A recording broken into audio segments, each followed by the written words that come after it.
নমস্কার বন্ধুরা, আশা করি সকলে তোমরা ভালো আছো। তো আজকের দিনটা, আজকের 4 তারিখ।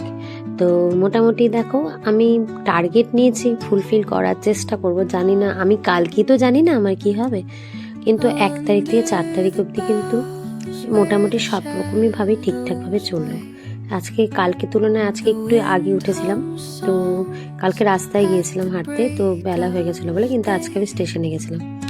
স্টেশনে গিয়ে আজকে না সকালবেলা উঠে দেখি ভেজা ভেজা হয়ে আছে, কুয়াশা নেই।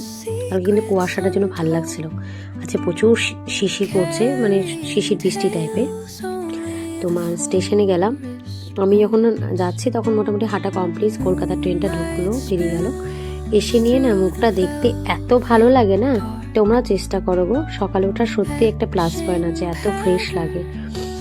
এসে গরম জল খেয়ে গেছিলাম, তো এখন এই গরম জলের সাথে আমি মধু, চিয়া সিডটা খাই। তো তারপরে খাবার ব্ল্যাক কফি ঘি দিয়ে খাই। ওটা খেতে পারো, ওটা প্রচুর এনার্জি প্লাস ওয়েট এসে দেয়, ওয়েট লসের জন্য। তো তারপরে যে মন্দিরে গেলাম, বললাম না বিপ্লবের আসতে একটু দেরি হয়, মন্দিরটা সবাই প্রণাম করতে যায়, লেবু জলটা করে নিয়ে গেছিলাম। মন্দিরটা খুলে দিলাম। এই যে বাবাকে দর্শন তোমাকে দিয়ে করালাম। অনেকেই হয়তো লাইক করেছো, ভিউজ করেছো, তাই জন্য অসংখ্য ধন্যবাদ।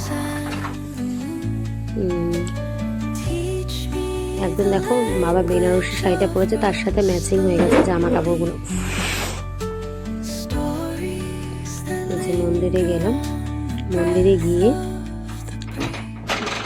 এখন মন্দিরটা খোলার পর ফ্রেশ লাগছে। তো তারপরে এই এতগুলো বাসন মেজে টেজে তোমার ঘরটা ওগুলো সব মোছামুছি করলাম আমি, মন্দির টন্দির, বারান্দা, ঘর বাড়ি, তারপরে ধোয়াধুয়ি করলাম। তো তারপরে এই ওপরে যাব এখন। এবার আমার সব কিছু শুরু হবে। এসে এত পরিষ্কার ফিটফাট দেখলাম, একটু হালকা ঝেড়ে নিলাম, পরিষ্কারই আছে, এত ভালো লাগছে। ওটাই, তুমি যত পরিষ্কার থাকবে, নিজেকে যত পরিষ্কার রাখবে, আমাদের মনের সৌন্দর্য দেখবে মাথার মধ্যে। তুমি মাথাটাকে যত পরিষ্কার সুন্দর রাখবে না, তুমি সব কিছু সুন্দর রাখবে। আজকে তোমার ঘরগুলো কি ভালো লাগছে দেখতে।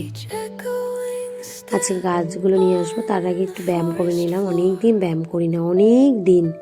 জিমেও যাওয়া হয় না এখন, সেই পুজোর সময় অফ গেছে, এত ব্যস্তর মধ্যে পুজোটার সময় যে সেই অফ গেল, তারপর থেকে আর যেতেই পারছি না। এই যে গাছগুলো নিয়ে এসেছি, দেখো আমার বারান্দাটা কত সুন্দর লাগছে, সবুজ সবুজ হয়ে আছে। ওই যে সেই এদিক থেকে ওদিক থেকে পাতাগুলো এনেছি গো, ওইটাকে তুমি সাজিয়ে নেবে, ওটাই সৌন্দর্য। তারপরে সব কিছু হওয়ার পর আমি এখন বাড়ি যাব। দেখলাম এই যে বিপ্লব পূজা করছে, ঠাকুরমশাই। তো ও ভিডিও ছবি দিলে লজ্জা পায়। এখন আমার খুব ঠান্ডা লাগছে, এতক্ষণ জলের কাজ করলাম তো। তারপরে এসে এই যে আমি আমলকি বিটের রসটা খাই, খাওয়ার পর এই স্যান্ডউইচটা বানিয়েছি আজকে, ভেজ স্যান্ডউইচ।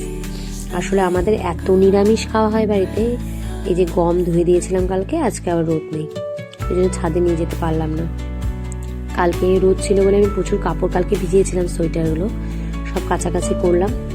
করে নিয়ে এই যে অনেক দিন হলো সবজি বাজারটা যা লাগবে যাওয়া হচ্ছে না, বাবাকে তো যেতেই দিচ্ছি না, আবার শরীর ভালো না বলে। বাজারে গেলাম, অনেকক্ষণ দাঁড়িয়েছিলাম টোটোর জন্য, টোটো পেলাম। আর মাছ মাংসটা আমাদের হয়ই না ধরতে গেল গো। বাবা মাছটা খেতে ভালোবাসে, কিন্তু সেভাবে বাজার যাওয়া হয় না বলে আমাদের বেশিরভাগ নিরামিষটাই হয়। আনার অসুবিধা, তো আমি সবজি বাজারটা নিয়ে এলাম। বাবাই টুকটাক করে, কিন্তু বাবার প্রচণ্ড শ্বাসকষ্ট হচ্ছে বলে আর যেতে দিচ্ছি না।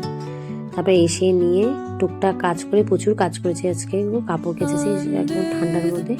স্নান করলাম, স্নান করে যে গপু আমার সোনা, গপুকে আমি তোমার পুজো করে, আজকে মা তেমন কিছু রান্না করতে পারেনি, মাকে ওরা সব সবজি দিয়ে ভেজ ডাল করে নাও, আর বাটা আর আলু ভাজা, এই খাওয়া হয়েছে আজকে। তো এই রাত্রিবেলায় আজকে আর ভিডিও টিডিও কিছুই বানানো হয়নি, ভাল লাগছিল না আজকে। তোমার ঠান্ডা লেগে গেছে, এই পড়তে বসেছিলাম। আমার রাতে আমি কিছু তেমন খাই না, দুধ রুটি। তো যাই হোক, এইভাবে দিনটা গেল, ভালোই গেল। 4টা দিন নিজেকে প্রমিস করেছিলাম যে চেষ্টা করি না, পারবো অল্প অল্প করে, তাই আমি অল্প অল্প করে করছি। সম্পূর্ণ অল্প অল্প করে করছি, মানে হয়তো খামতি লাগছে না, না এটা করছি না ওটা, কিন্তু সব বেশি করতে পারছি না, বাট অল্প। তাই তোমাদের বলবো কর্ম করো, একটা গেট তোমাকে বন্ধ করে দিবে, ভগবান তোমার জন্য আর একটা গেট খোলা রাখবে।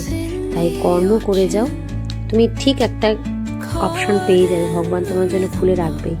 আর তার সাথে শ্রদ্ধা ভক্তি করো বাবা মাকে, পরিবারকে, সবার সাথে ভালো থাকো, কাউকে কষ্ট দিও না, না জেনে কাউকে কখনো বদনাম করো না, অহংকার করো না, কারো ভালো না করতে পারলে কারো খারাপ করো না। তো ভগবান, তুমি অন্যায় করবে, তুমি অন্যায় করছো নাকি নিজেকে আয়নার দিকে একবার তাকিয়ে দেখে বুঝবে।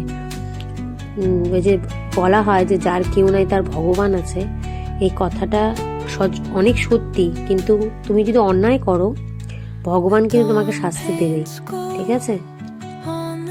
তাই ঠকিও না, অহংকার করো না, একটা সময় ভালো থেকো, কালকে আবার দেখা হবে, তোমাদের জন্য আবার কিছু ভালো কিছু নিয়ে